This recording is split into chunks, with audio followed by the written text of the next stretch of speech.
Rasulullah sallallahu alayhi wa sallam, during his 23 years of prophethood, he spent 13 years in Makkah, 10 years in Medina,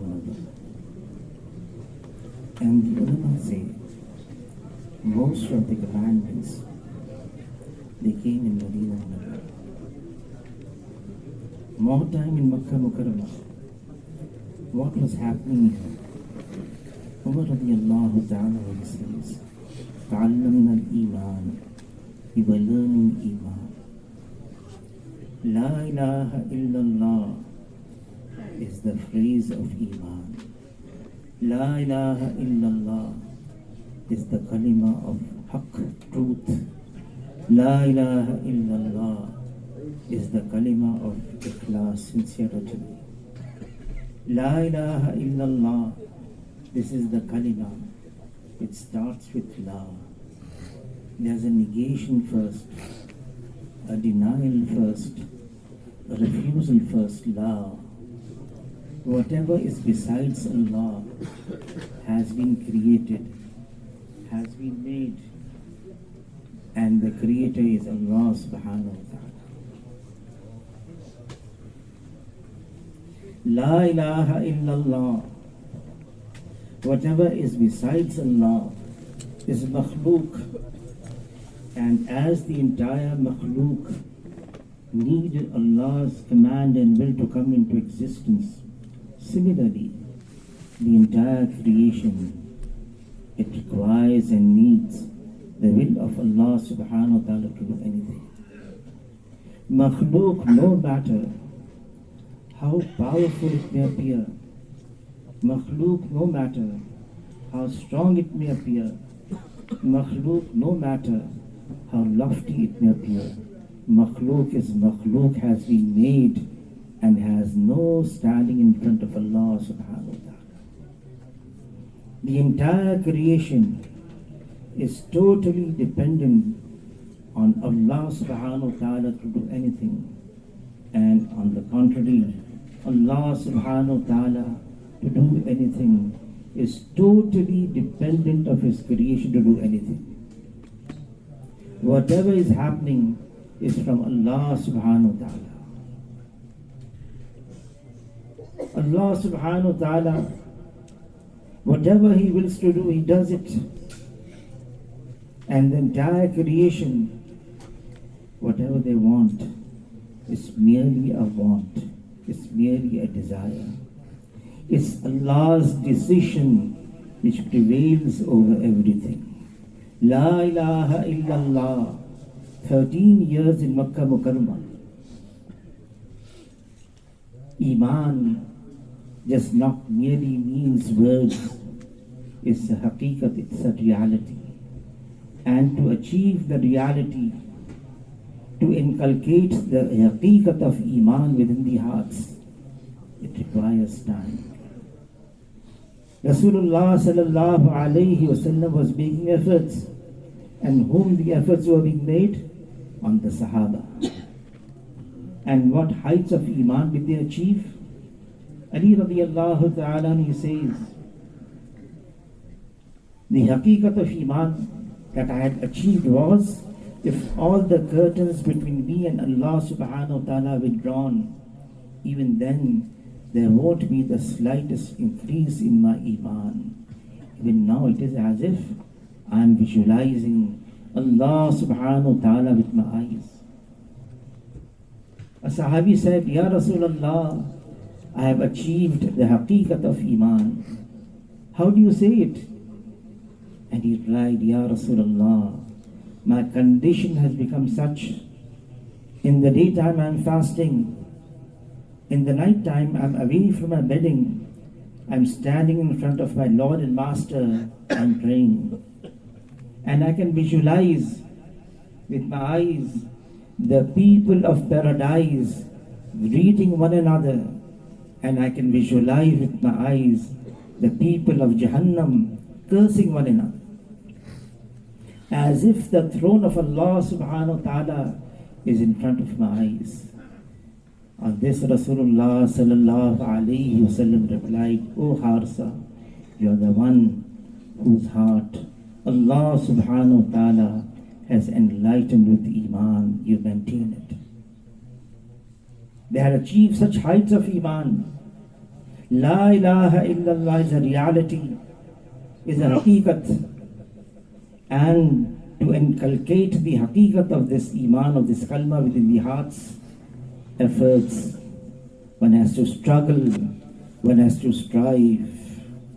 A Sahabi asked, Ya Rasulullah, any signs? Any witness? How to find out that the reality of Iman has entered the heart?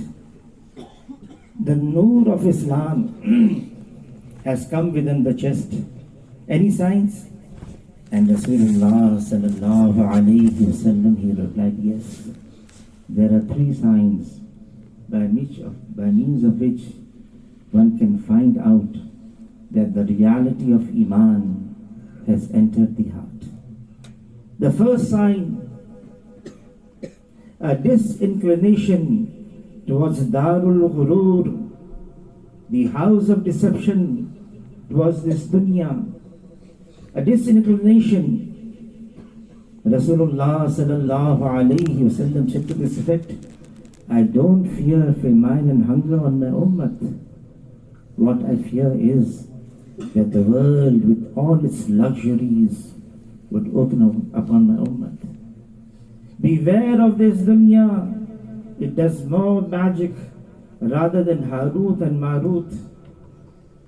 Rasulullah sallallahu alayhi wasallam warned us, it is the love of this dunya that is the root cause of every evil.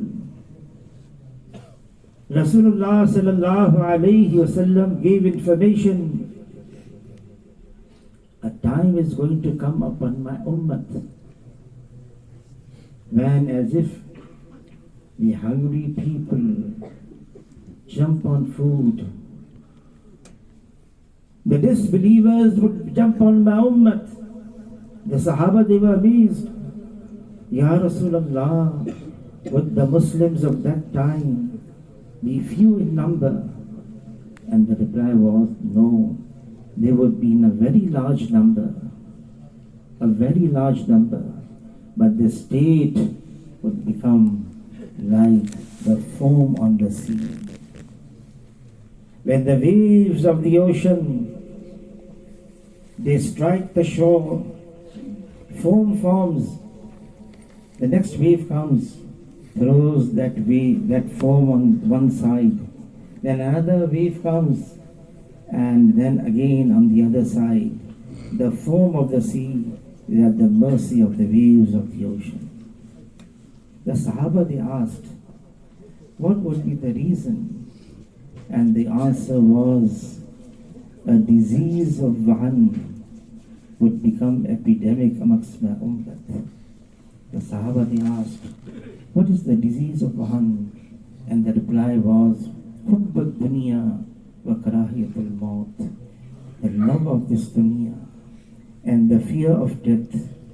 When this creeps in my ummah, when my ummah won't stand any chance to face the enemies. Rasulullah sallallahu alayhi wasallam said to this effect, when my ummah would start valuing this dunya, then the value of deen would go away from their hearts. Rasulullah sallallahu alayhi wasallam is the best in the progeny of Adam alayhi salam. The best. And Rasulullah sallallahu alayhi wasallam is Sayyidul Awwaleen, Sayyidul Akhirin, Imamul Anbiya. How was he spending his worldly life? Aisha radiyallahu ta'ala, she says, in that very blessed house in which I was living with Rasulullah sallallahu alayhi wasallam, 8 years, that blessed house that small room, it was a part of Jannat.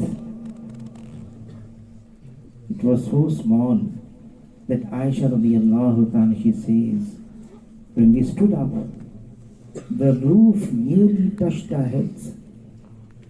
And Aisha radiallahu ta'ala, she says, if in the night time, Rasulullah sallallahu alayhi wasallam, he got engaged in salah.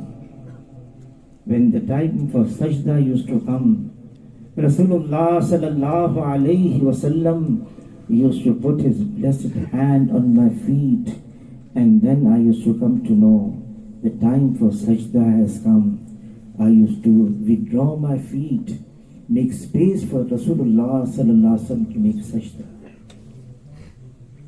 In that very small house, blessed house, the part of Jannat, Aisha radiallahu ta'ala, she says, I was there living with Rasulullah sallallahu alaihi wasallam for 8 years.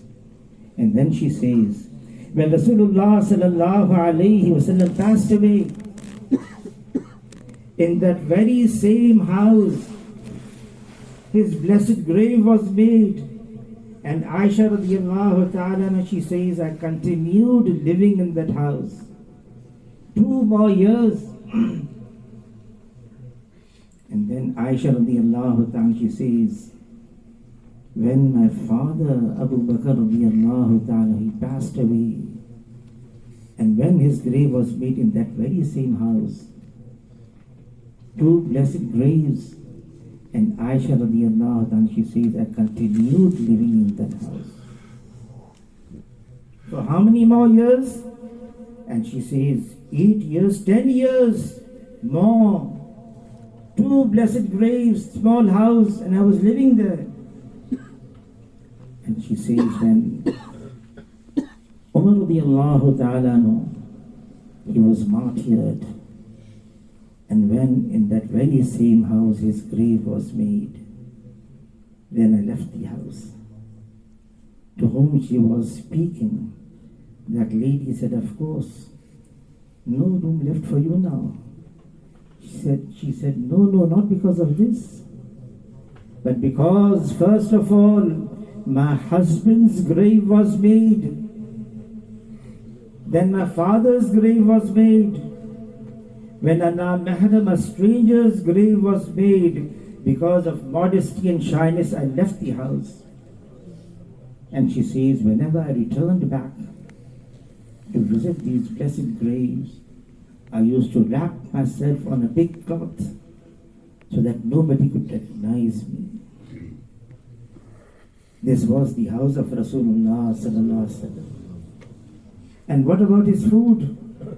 Aisha radiallahu ta'ala, she says, we saw one moon, we saw the next moon, then we saw the third moon, 2 months consecutively, and we had no need to kindle the fire in the house to cook food because there was nothing to cook. Then how did you go about? And Aisha radiallahu ta'ala, she says, aswadan, dates and water. And even this, she says, Rasulullah sallallahu alayhi wasallam never had to his berries, will never ever. Jibreel alayhi salam came with the keys of the treasures of the heaven and the earth, laid it on the feet of Rasulullah sallallahu alaihi wasallam. Rasulullah sallallahu alaihi wasallam did not accept it. He preferred the hereafter, the akhirat. Jibreel alayhi salam came and he said, Ya Rasulullah, Allah subhanahu wa ta'ala has sent me with this message. If you want the mount of Makkah can be turned into gold for you, and wherever you go, the mount of gold would move with you. On this Rasulullah made a dua. Oh Allah, what I want from you, give enough to eat for one day so that I may straighten my back and be thankful to you. And the next day I go without food so that I may make sabr with you. Jibreel alayhi salam came and said, Ya Rasulullah, if you want,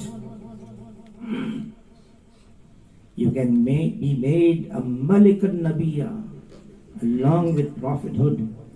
You can become a king if you want to. Or you have an option, if you want, you become an Abd al-Nabiya along with prophethood.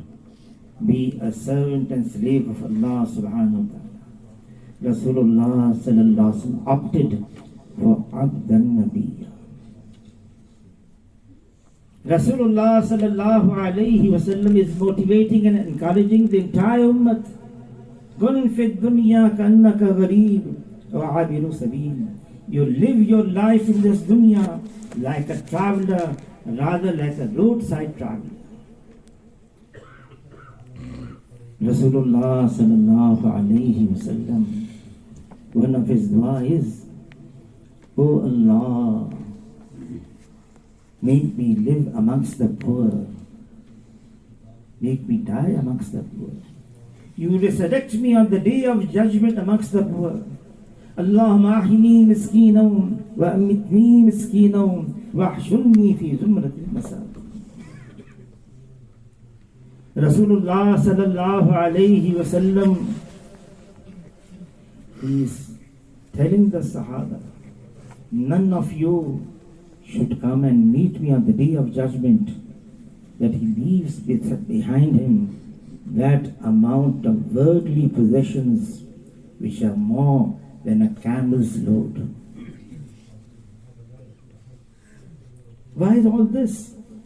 It is this dunya which makes us neglectful of the commands of Allah subhanahu wa ta'ala. This dunya, what is dunya? That is dunya which comes between me and my Lord and Master. This is dunya. For this reason, for a moment, nothing is dunya. He is going to the toilet with the niyat of obeying the sunnah of Rasulullah sallallahu alayhi wasallam according to his way. This is deen.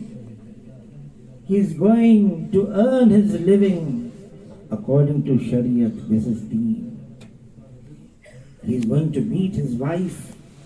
This meeting, if it is according to the commands of Allah, if they are according to the tariq of Rasulullah sallallahu alaihi wasallam, this is deen. 24 hours of a moment is deen. If he is obeying the commands of Allah subhanahu wa ta'ala, following the tariq of Rasulullah sallallahu alaihi wasallam. The first sign that the reality and haqiqat of Iman has entered the heart is a disinclination towards this dunya. This dunya has no value in the eyes of Allah subhanahu wa ta'ala, who is the creator, who has made this dunya. Allah subhanahu wa ta'ala is calling this entire system of dunya in the Quran as lahulab. This is play and amusement. Rasulullah sallallahu alayhi wasallam once with the Sahaba, he was walking the streets of Medina Munawwara, a place where all the garbage of the city is collected. On the heap of the garbage, a dead goat, bloating, smelling. Rasulullah sallallahu alayhi wasallam stopped and said, he asked the Sahaba, who is ready to buy this dead goat, smelling, bloating, for 1 dirham? The Sahaba, they were amazed. Ya Rasulullah, you're asking us to buy this. We are not even ready to take it free. Smelling dirty on a heap of garbage. Rasulullah sallallahu alaihi wasallam said to this effect, as this dead goat is valueless, has no value in your eyes, the entire dunya in the eyes of Allah subhanahu wa ta'ala has no value. If this dunya was even valuable, equal to a wing of a mosquito, Allah subhanahu wa ta'ala would not have given even a sip of water to drink to disbelievers. The first sign, a disinclination towards this dunya. And the second sign, that the haqiqatan and the reality of Iman has entered the heart is inclination, love for Darul Khulud, the place where we are going forever and ever. Jannat, Darul Khulud. Rasulullah sallallahu alayhi wasallam said to this effect, every Nabi that came informed his ummah about the hereafter, the afterlife, but the amount of information I have given to my ummah, no previous Nabi gave this amount of information. Akhirat, the afterlife, the life of the hereafter, the never ever ending, the ever living life that is going to come after death, Akhirat. Rasulullah sallallahu alayhi wasallam informed us.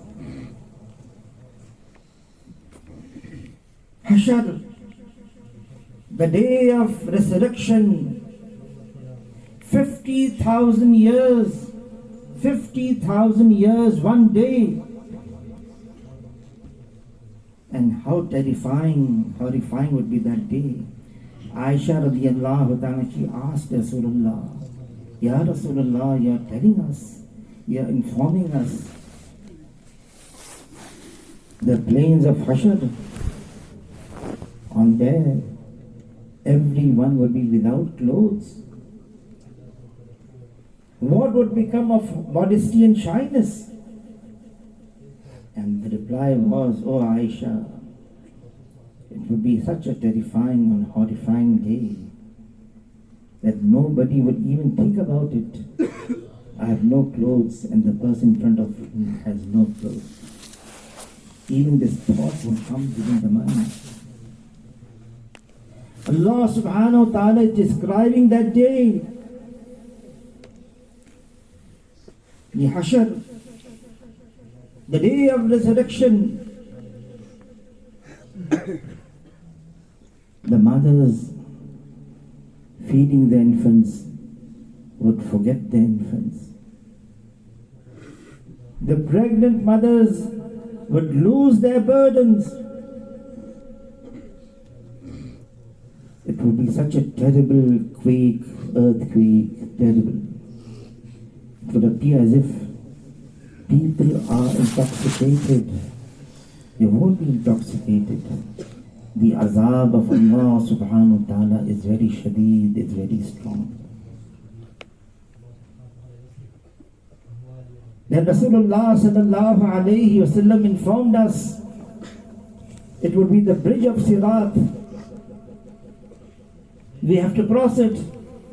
1500 years spread on Jahannam. Then there's Jannat, place of abundance, luxuries, beautiful mansions, rivers flowing, lush gardens, where every desire would be fulfilled. Then there's Jahannam, blazing flames, unquenchable thirst,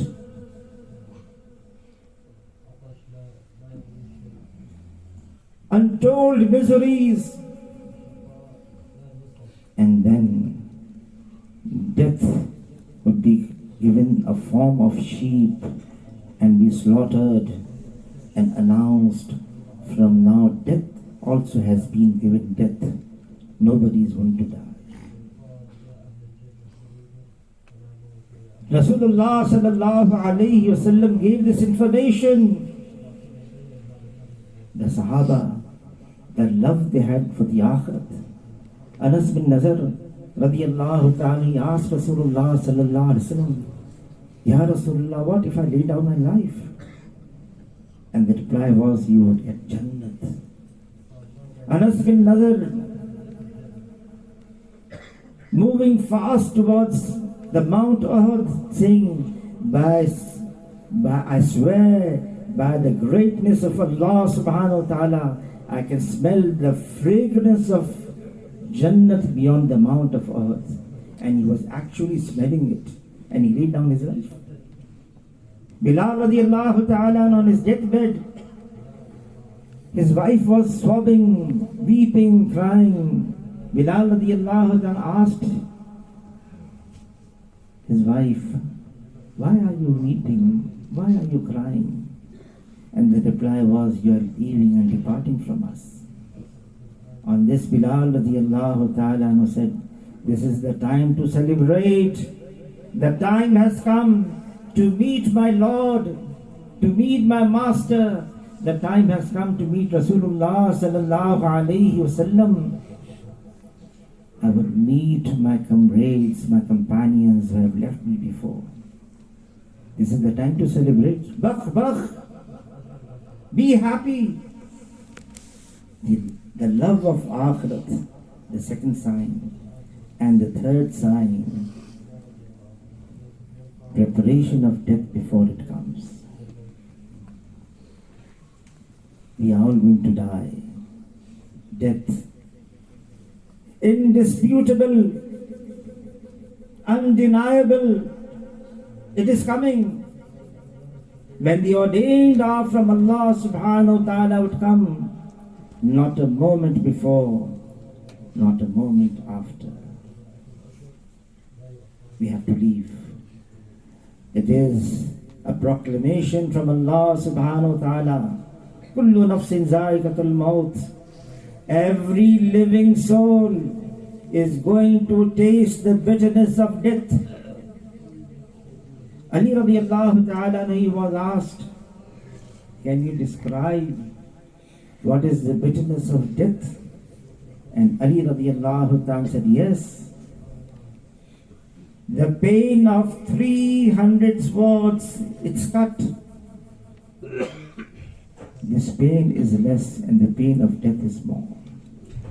And Aisha radiallahu ta'ala, she says, when Rasulullah sallallahu alayhi wasallam was departing from us, a bowl of water was beside his bed, and Rasulullah sallallahu alayhi wasallam was placing his blessed hand in that bowl of water, wiping his face and saying, "Oh Allah, make the difficulty of death easy on me."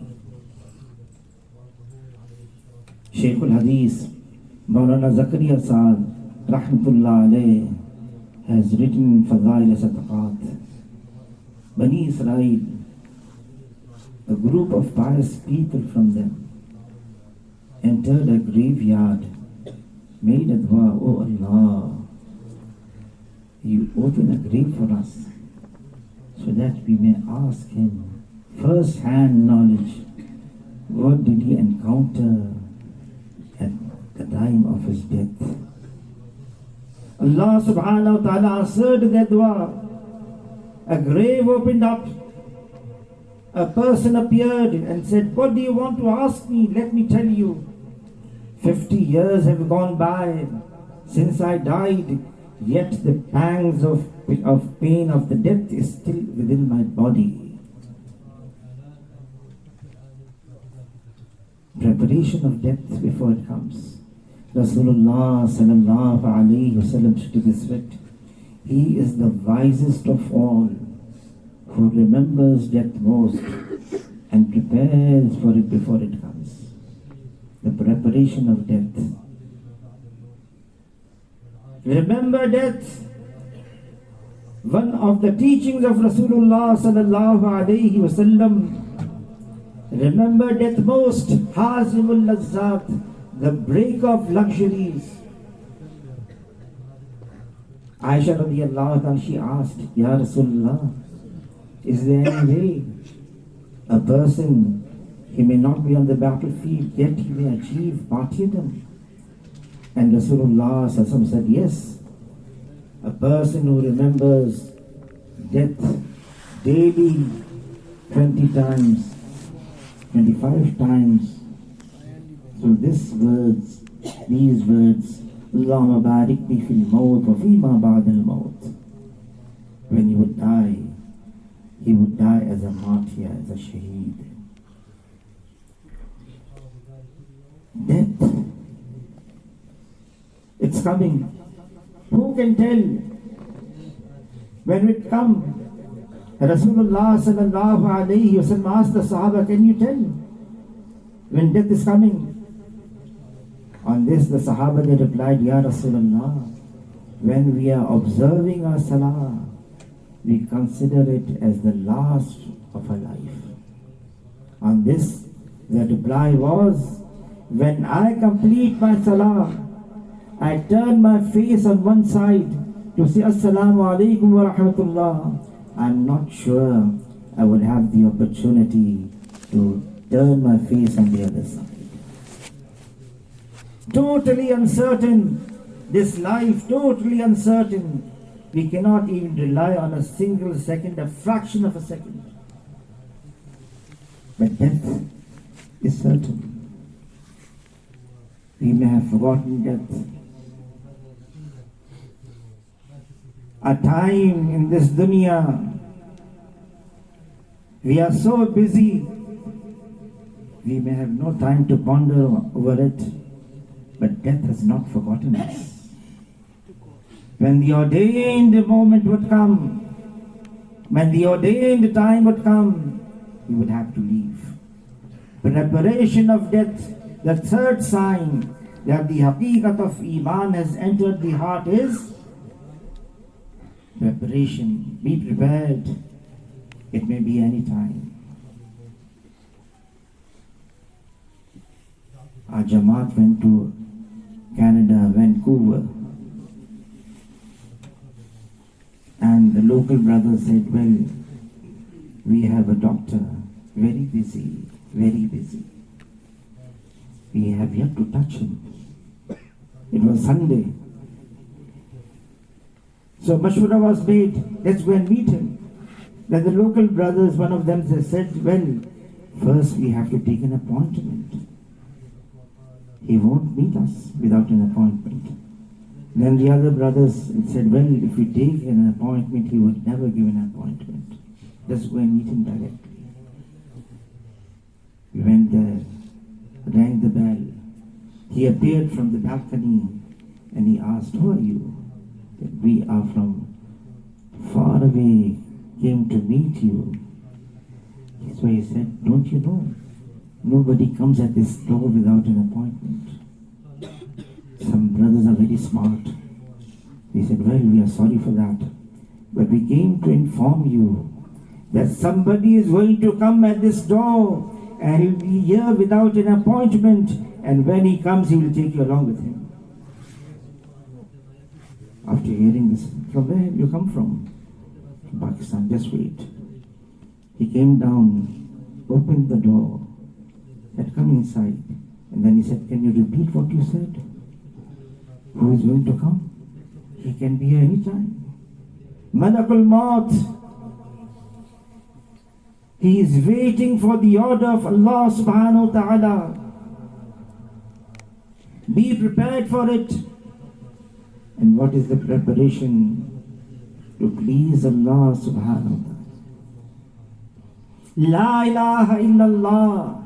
It is a haqiqat of Iman, just not merely words. We have to bring the reality within our hearts. Allah subhanahu wa ta'ala has made this human heart a strange thing. Rasulullah sallallahu alayhi wa sallam says to this effect, within the human body is a piece of flesh.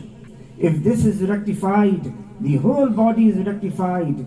If this goes wrong, the whole body goes wrong. And this piece of flesh is the human heart. The human heart is the reflector of the greatness of Allah subhanahu wa ta'ala. The earth cannot attain Allah subhanahu wa ta'ala. The heavens cannot attain Allah subhanahu wa ta'ala. It is the human heart that can attain Allah subhanahu wa ta'ala. But Allah subhanahu wa ta'ala is free from all impurities. Allah has no defects, no flaws, no faults. If the heart is corrupt, the love of this dunya is within the heart. The heart has become dirty. Then within the heart there won't be Allah subhanahu wa ta'ala. When the heart is clean from all dirt, from all corruption, then this is the place where Allah would be there. And when one person, he recognizes Allah, Allah subhanahu wa ta'ala, He is one, He is alone. Allah subhanahu wa ta'ala has no parallel. Allah has no comparison. Allah has no resemblance. There's none like Allah subhanahu wa ta'ala. Subhanallah. He is wahdahu la sharika lahu. The one who recognizes Allah, then he has achieved the purpose of life. The recognition of Allah. Allah subhanahu wa ta'ala has told our purpose of life in this dunya. وَمَا خَلَقْتُ الْجِنَّ وَالْإِنسَ إِلَّا لِيَعْبُدُونَ. And Ibn Abbas radiyallahu ta'ala says, إِلَّا لِيَعْبُدُونَ in actuality means إِلَّا لِيَعْرِفُونَ, to recognize the ma'rifat of Allah, to recognize Allah, the greatness and oneness of Allah subhanahu wa ta'ala. The greatness and grandeur, it belongs to Allah. Might and majesty is for Allah. Pure and purity is for Allah. Power and authority is for Allah. Allah is the creator. Allah subhanahu wa ta'ala is the Lord and Master. Allah subhanahu wa ta'ala is the true nourisher and sustainer. Allah subhanahu wa ta'ala is the real sovereign. Whatever is happening here is from Allah. Not a single leaf on the earth can move without the command and will of Allah subhanahu wa ta'ala. Everything within the control of Allah. The knowledge of Allah subhanahu wa ta'ala. He knows the particles of the mountain, the specks of the ocean, the number of drops in the rain, the number of leaves on the trees. Allah has made this dunya, this entire universe. He has created. How did He make it? He created the earth, spread it, planted mountains on it, made the rivers flow, split the ocean. Allah subhanahu wa ta'ala, He raised the skies without pillars. He made the rain fall from the clouds. He made the vegetations and the trees grow from the ground. Then Allah subhanahu wa ta'ala, He made the darkness of the night and the daylight and vice versa. And Allah subhanahu wa ta'ala says in the Quran, if it had been only daylight till the day of Qiyamah, who besides Allah could have brought the darkness of the night? And if it had been only the darkness of night till the day of Qiyamah, who besides Allah subhanahu wa ta'ala could have brought the daylight. The system has been made by Allah subhanahu wa ta'ala. He is the owner. Allah subhanahu wa ta'ala is the regulator of the entire affairs. Whatever is happening is from Allah subhanahu wa ta'ala. Makhluk, they may come together and they may want to do something. The want of makhluk is merely a desire. And what Allah wants, it happens. La ilaha illallah. It is Allah subhanahu wa ta'ala who is the sole doer.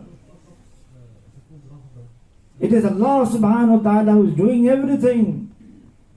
And none can interfere in the command of Allah subhanahu wa ta'ala. None. It is Allah's command and control. Only. La ilaha illallah.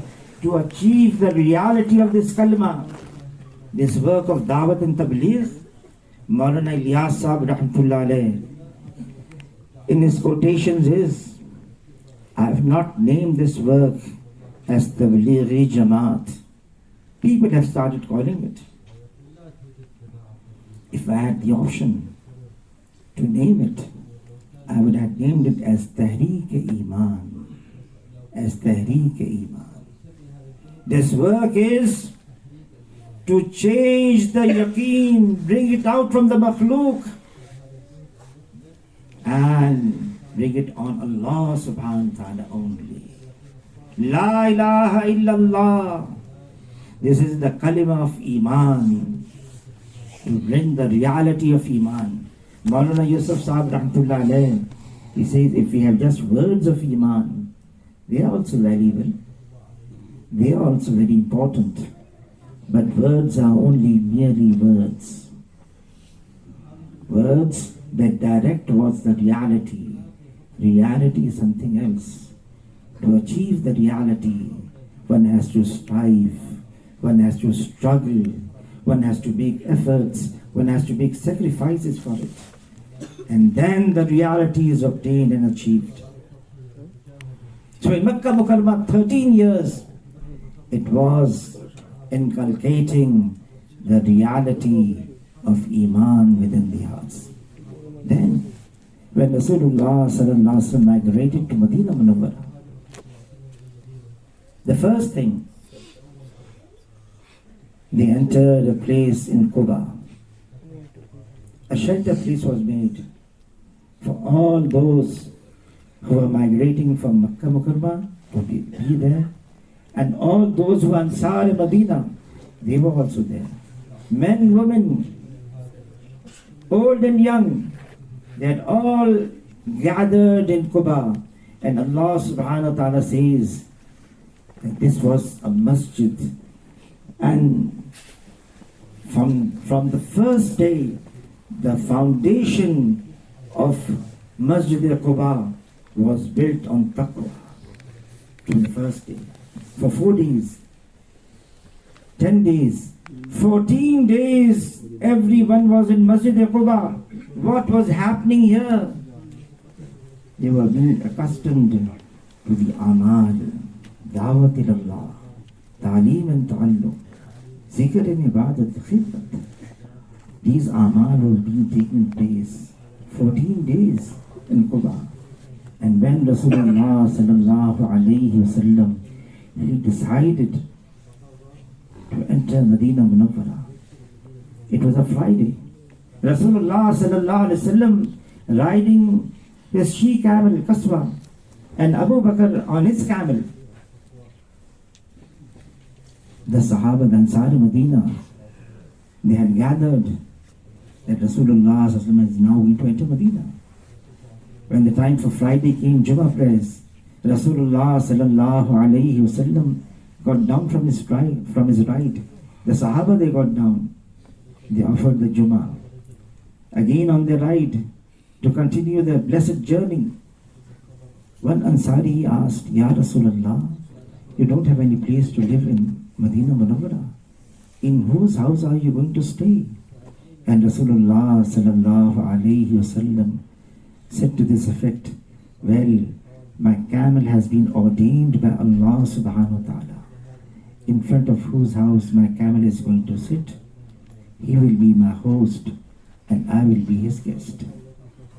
Every Ansari, his desire was Rasulullah sallallahu alayhi wasallam is going to enter and come to Medina. He should be my guest. Every Ansari.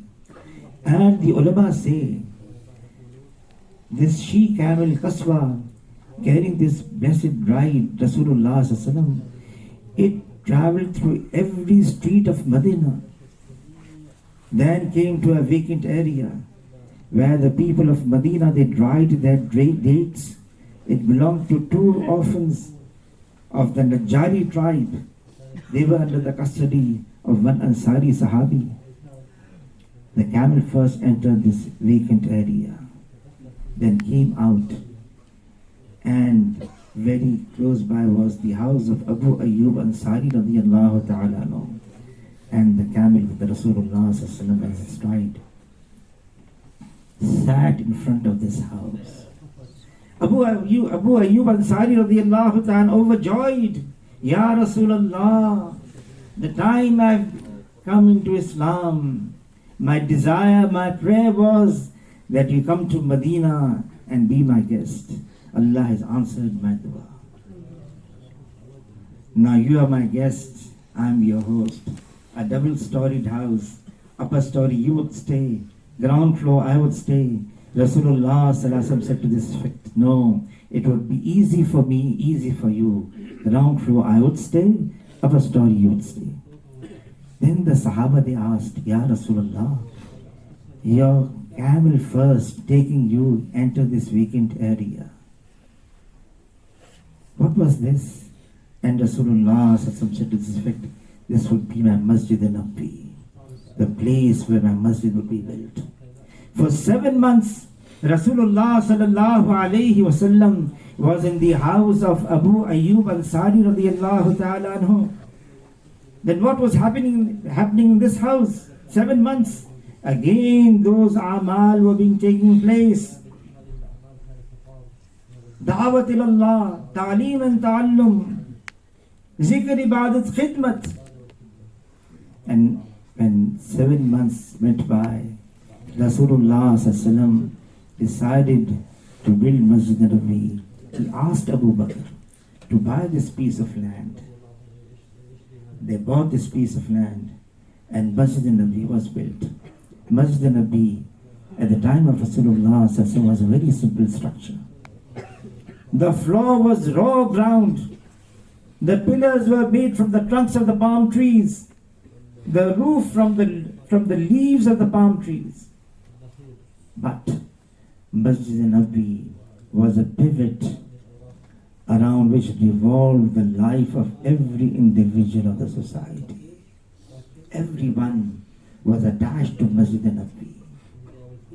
When Rasulullah sallallahu alayhi wasallam used to go out, any journey, first he came and entered Masjid al-Nabi. Came from any far place, first thing he came to Masjid al-Nabi.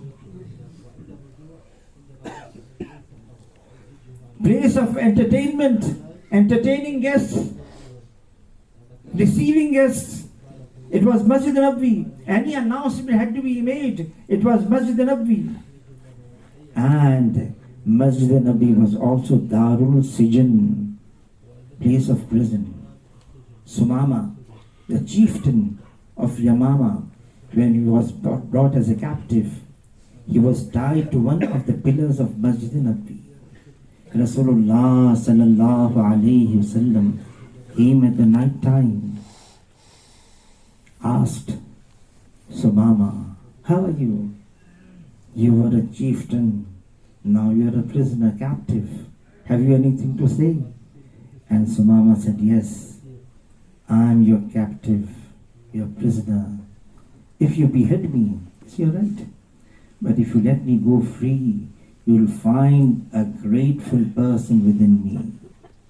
A conversation. Rasulullah sallallahu alaihi wasallam, hearing this, kept quiet. The second night, Again the same conversation. The third night, Rasulullah asked the Sahaba, okay, we let him go free. In the middle of the night, in the darkness of the night, he was let go free. He went out. Very soon he returned and said, Ashhadu an la ilaha illallah wa ashhadu anna Muhammadur Rasulullah. What happened? He said, Ya Rasulullah, 3 days and 3 nights. The environment which I have seen in this masjid, it has affected me so much. You let me go free. It came into my mind, where am I going to go? Where I will find this environment, this surrounding? I went into a field, found a well, took out water from a bucket, poured over myself, made myself clean, and came to you to be a part of this environment. It is the environment which makes a person. Masjid al-Nabi, for 9 years, no light was lit in Masjid al-Nabi. No light. The first Sahabi to light a lamp in Masjid al-Nabi was Tamim Dari radiyallahu ta'ala. And he had embraced Islam in 9th Hijri. So the scholars say for 9 years, when evening came, it was all darkness. And Masjid al-Nabi, raw ground, once it had poured heavily rain, Rasulullah after completion of his salah, he was facing the Sahaba. The Sahaba, they noticed the wet mud clinging on the forehead of Rasulullah. When Sahabi went out, collected some pebbles, spread at the place of sajda of Rasulullah. So Rasulullah appreciated it. On the appreciation of Rasulullah, the Sahaba went out, collected pebbles spread throughout the floor of Masjid al-Nabi. This was the highest form of construction in the days of Rasulullah of Masjid al-Nabi. But Masjid al-Nabi, day and night, there were amal taking place. Imam Darani rahmatullah alayhi says, Rasulullah sallallahu alaihi wasallam came to Masjid al-Nabi, and it was not his usual time, and saw a halqa of ta'aleem, then saw the second halqa of zikr, and said, both on khair, right is. And he himself sat in the halqa of ta'aleem saying, Allah subhanahu wa ta'ala sent me as a muallim, as a teacher. Amal were taking place even in the night time. The ulama say, in the middle of the night, azan used to be called in Masjid Nabi in the days of Rasulullah sallallahu alaihi wasallam, and the Sahaba, the meaning they took of this azan was, those who are in their homes, they come to masjid, and those who are in the masjid, they should return back to their homes. And in one hadith, the meaning to it is, Rasulullah sallallahu alaihi wasallam, 2/3 of the night had gone by, came to Masjid Nabi. Full Sahaba, they were there, came to supplicate, remember Allah, to beseech Allah subhanahu wa ta'ala, to make istighfar. To them Rasulullah sallallahu alaihi wasallam called and said, O people, remember Allah. O people, remember Allah. For the quake of the hereafter is going to come. The trumpet is going to be blown, and death with all its hardships is coming close. Even in the night time, it was populated. Day and night. And this was the central point in the life of every Muslim. The one who is attached to the masjid, he is attached to the deen of Rasulullah sallallahu alaihi wasallam, and the one who is attached to the deen of Rasulullah sallallahu alaihi wasallam, he is attached with Allah subhanahu wa ta'ala. The attachment of Allah, he is even close, more close than the jugular vein. But we have a firm attachment with Allah. He is the only one who can solve our problems. It is Allah subhanahu wa ta'ala who makes the impossible into possible. It is Allah subhanahu wa ta'ala who brings those that are non-existent into existence. It is Allah subhanahu wa ta'ala who is there to help us in every step we take. It is Allah. To have a firm attachment with Him. And the only way is the tariq of Rasulullah sallallahu alaihi wasallam. Let the tariq of Rasulullah sallallahu alaihi wasallam be common throughout the world. Let the obedience of Allah subhanahu wa ta'ala prevail on the face of the earth, so that Allah's help be with us, so that Allah subhanahu wa ta'ala can steer us to the correct guidance, correct way out. The only way is to have a firm attachment with Allah subhanahu wa ta'ala. And Allah subhanahu wa ta'ala is most appreciative. The one who just takes the name of Allah can never be deprived. And the one who takes the name of Allah subhanahu wa ta'ala in a gathering, Allah subhanahu wa ta'ala takes His name in the gathering of the malaika. And the one who secretly within his heart takes the name of Allah subhanahu wa ta'ala, then Allah subhanahu wa ta'ala also secretly takes His name. The one who is for Allah, Allah is for him. Yes, eyes cannot observe Allah subhanahu wa ta'ala. Thoughts and imaginations cannot attain Allah subhanahu wa ta'ala. Occurrences cannot alter Allah subhanahu wa ta'ala.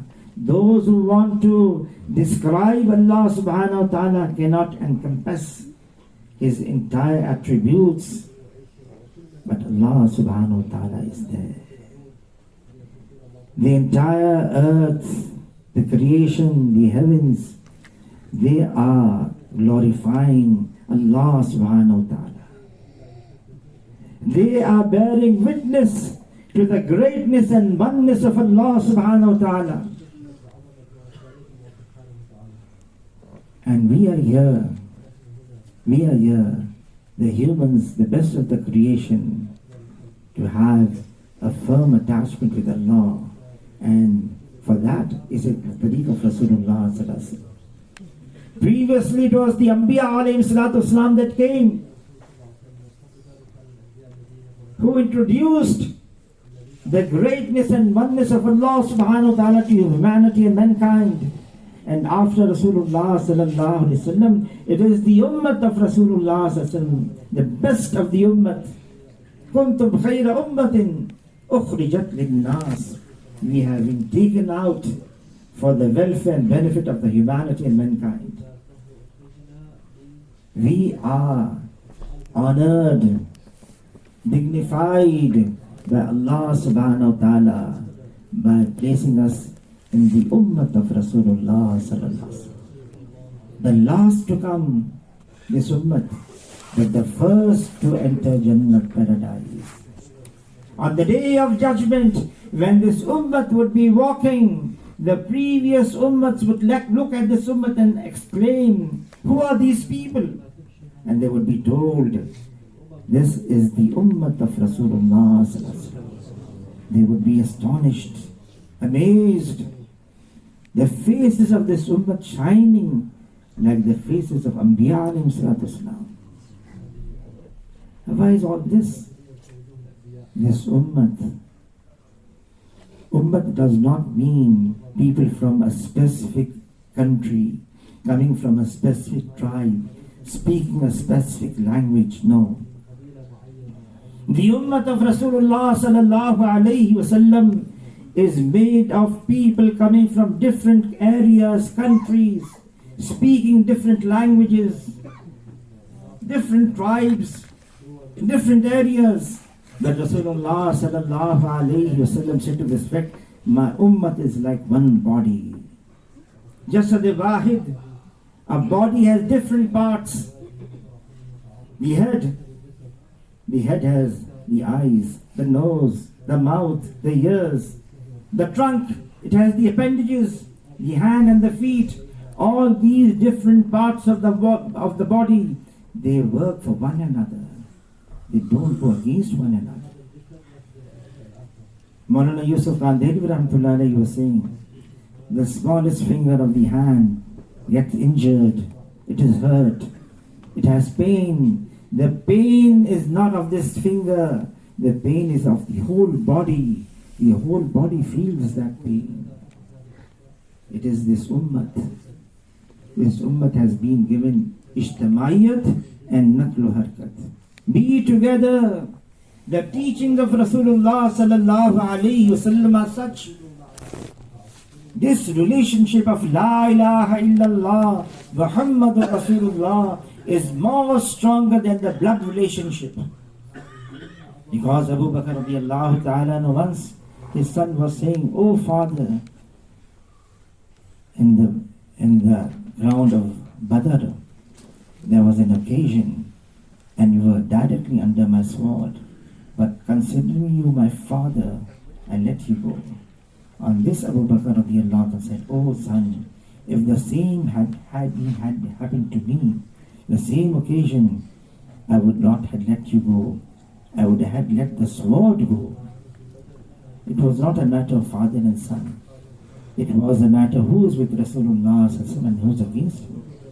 La ilaha illallah. This relationship, we are the ummah. And without race, without tribe, without country, without language, we have to be together. Ijtemaiyat, be together. For that, Rasulullah taught us rules and regulations. Every Muslim is to be considered better than me. And for myself, it is a consensus amongst the ulama. The best in the ummah is Abu Bakr radiallahu ta'ala. But the feelings he had for himself, he used to pick a blade of grass and say, "I wish I was this blade of grass. I wish I was the hair on a woman's body. I wish I was a leaf on a tree." And Abu Bakr radiallahu ta'ala, when he was speaking this, he was speaking from the core of his heart. And for others, Abu Bakr radiallahu ta'ala said, "Never look down on any Muslim, for every Muslim is valuable in the eyes of Allah subhanahu wa ta'ala." Every Muslim. It is the ummah of Rasulullah sallallahu alayhi wasallam. And we have been given a big responsibility. A very real big responsibility. We are not only for ourselves, we are for the whole humanity. To save the humanity, the mankind, from the fire of hell and make efforts so that every individual on this face of the earth is made to enter Jannat in paradise. This is our responsibility. The Sahaba, they fulfilled their responsibility to the utmost. They went out in the path of Allah subhanahu wa ta'ala in those days where there were no means of transportation, no means of going out, but they went out in every condition, whether conducive or adverse. Abu Ayyub al-Ansari radiyallahu ta'ala anhu, the host of Rasulullah sallallahu alayhi wasallam, his grave is not in Medina Munawwara. His grave is in Turkey, Istanbul. He was more than 90 years of age. He left his children, his grandchildren said, "The entire life you have been going out in the path of Allah. You have attained old age. Now it is we are going to go on your turn." He said, No. This verse of Quran, "Infiru khifafan wa thiqala." You go out in the path of Allah, whether you are heavy or light, in every condition, is not making me stay back. I have to go. And for him a special place was built on the ride so that he may not fall down, more than 90 years of age. And on the way, his death came. He made a will, "Don't bury me where I die. You carry my dead body as far as you can." Why? So that on the day of judgment I may say, "Oh Allah, I was a living person. I moved in your path when I was dead. as my dead body moved in your path. And he was buried in Istanbul. A few years back we went to visit his grave in Istanbul. A big queue in the morning, 9 o'clock. A queue of ladies, a queue of gents. The security people came to us. From where are you from? He said, we are from Pakistan. Oh, the ulama from Pakistan. They made an announcement that all people standing in the queue should give opportunity for the ulama from Pakistan. All waited. Then the security men, they brought the keys. They opened the cage and made us go inside. Abu Ayyub Ansari radiyallahu ta'ala. Bilal radiyallahu ta'ala, the muazzin of Masjid Nabawi. His grave is not in Medina Munawwara. His grave is in Damascus. Read Sahaba, they left Medina Munawwara. Those who could move, they went out. And those who could not go further, they made an intention. Uqba bin Nafi radiyallahu ta'ala, traveling through northern Africa, he came to Atlantic Ocean, put his horse in the waters and said, Oh Allah, if I had known people are dwelling beyond these waters, I would have gone there, spread your message, taken your name over there. He could not go there, made intention. Whatever is happening, Azan, Ibadat, Tabligh, Taaleem, Tasneef about Islam is going in the book of account of Muhammad Ilyas. Just made an intention. The entire world, the entire humanity is our terrain, our responsibility. We have to go there. Allah has put this responsibility on us. And the words Allah has chosen for us. You are the best of the ummah. Allah has chosen us to be in the ummah of Rasulullah sallallahu alaihi wasallam. For this responsibility, we have to go out and meet the people, tell them, so that the entire humanity can be saved from the fire of Jahannam and be made to enter paradise. For this, as the Sahaba, they went out. Wherever they went, their graves were made over there.